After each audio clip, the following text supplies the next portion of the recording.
فرش التراب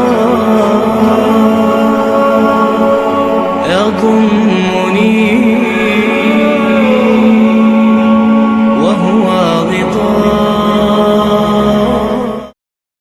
کبھی اگر قبۃ الصخرہ گرا دیا گیا تو مسجد اقصی گرا دی گئی، پھر جو ہوگا طوفان جو آئے گا اس سے پھر ایک بہت عظیم جنگ کا معاملہ. اسے حدیث میں الملحمۃ العظمیٰ کہا گیا، عظیم ترین جنگ. یہ دونوں حدیثیں میرے پاس ہیں، ان کا ٹیکسٹ بھی ہے، ترجمہ بھی ہے، مسلم شریف کی روایات ہیں. لیکن ان جنگوں میں جتنا بڑا نقصان ہوگا جانی اس کا اندازہ کیجئے. فَيَقْتَتِلُونَ مَقْتَلَةً، پھر وہ ایسی جنگ کریں گے، ایسی جنگ لم یرى مثلها، جو چیز کہ کبھی دنیا میں نہیں دیکھی گئی. کیونکہ واسط علاقے میں بہت بڑی جنگ ہو رہی ہے تو اور بات ہے. جنگ عظیم اول، جنگ عظیم دوم پوری دنیا میں پھیلی ہوئی. یہ ایک مقام پر جو جنگ ہوگی مڈل ایسٹ میں، اور اس کی جگہ جو ہے جو آرمگیڈون کے نام سے جو ہے یہ جو مکاشفات یوحنا ہے اس میں کہا گیا آرمگیڈون، اور حدیث میں آیا الملحمۃ العظمیٰ، عظیم ترین جنگ. یہ لبنان، اسرائیل اور شام، جہاں یہ تینوں ملک ملتے ہیں گولان ہائٹس کے قریب، یہاں در حقیقت اس جنگ کو ہونا ہے، عظیم ترین جنگ. اور یہاں پر یہ تمام نیٹو ممالک جو ہے، معلوم ایسا ہوتا ہے کہ ترکی کو رونگتے ہوئے یہ آئیں گے اور یہاں پر آ کر ڈیرے ڈالیں گے، ترکی کو بھی ختم کریں گے. اس لیے کہ استنبول تو ان کی نگاہوں میں کھٹکتا ہے. یہ تو پرانا عیسائی شہر ہے.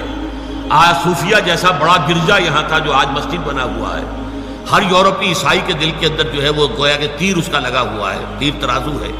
یہی وجہ ہے کہ وہ کسی صورت میں بھی یورپین یونین میں ترکی کو شامل کرنے کو تیار نہیں ہے.